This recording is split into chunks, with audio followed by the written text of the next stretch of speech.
Hey, what's going on? It's your boy BT, and I came here to talk some boxing with the thousands of True School Sports subscribers. Now, words to my brethren in the great country of Yemen. Shout out to Yemen. Speaking of Yemen, we're going to talk about Sadam Ali. Wanted to talk about him because I did a post-fight video on him, and I wanted to really just, I made some posts about him on Instagram as well, and go follow True School Sports on Instagram. But Sadam Ali, man, let's talk about him for a second because I feel like he is a great example in this day and age with boxing and fighters where fighters the zero on the record is so protected because of the Floyd Mayweather effect and Al Heyman with all these PBC fighters, just protecting that Um, it's been bad for boxing. It's been bad for boxing, and it's made people think that a loss is the worst thing in the world. And I think Saddam Ali is very much a great example of how a loss is not the worst thing in the world. In some cases, it could be the best thing in the world, because let's rewind for a second. Okay, so Saddam Ali was a highly decorated amateur, represented America in the 2008 Beijing Olympics. When you go back, let's say if you go back before the Vargas fight, before the Francisco Santana fight, if you go all the way back to when he fought Luis Abregu on the Kovalev Hopkins undercard, we saw a guy that at that moment in time was an underdog against a very game Abregu, a guy who had only lost to Timothy Bradley, a guy that was the favorite in that fight. Many people forget. And Saddam Ali went into that fight, and he was looking to deliver a sensational performance. He was looking to validate what he was as an amateur in the pros, and that was the fight where it began for him. And he looked sensational. He did better against Abregu than Bradley did. And we saw a complete boxer, a craftsman, a guy who was well versed in his craft of boxing, with the counter punching, with the control of the range, moving his head out the line, positioning. He had it all that night.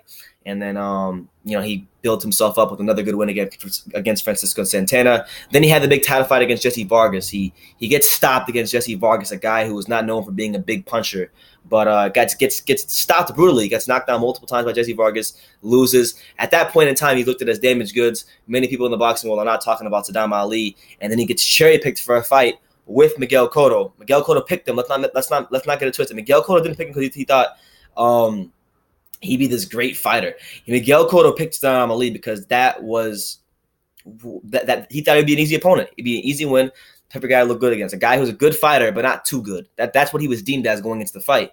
And he went into that fight, and what he was as an amateur and what he was in the Luis Abregu fight, he was just as much of that in the Miguel Cotto fight on a much bigger stage, and he got to validate a lot of the potential people around the boxing world saw in him. So, I think that should be an example. When you're looking at guys, and I really don't want to call these people out, but like when you look at mainly Al Heyman fighters, and it's not even, most of the time it's not even their own fault. It's because of Al Heyman, so I get it. But I'm just saying, like, when you look at how these guys' careers, not necessarily from a business standpoint, but just as fighters, getting better as fighters, the progression of a fighter, these guys' careers are being hindered because they're not being put in tough.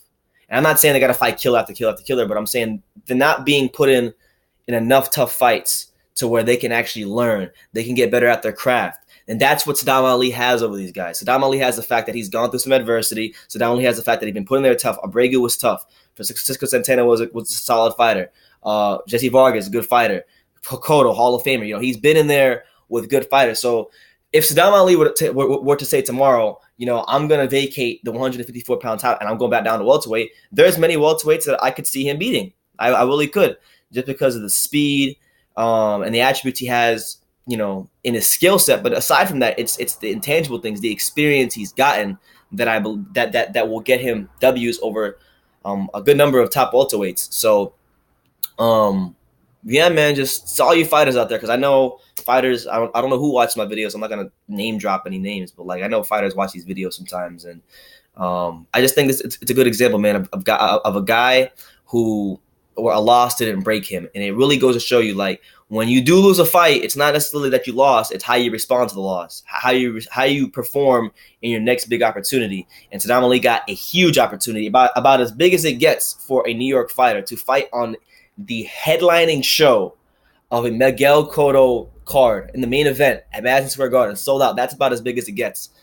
And he prevailed on the night. So I mean, he's going to be a very confident fighter. Whoever he fight next is going to have their hands full with Sadam Ali, and it's good to see him, validate some of the potential. It's good to see him, you know, after losing to Jesse Vargas.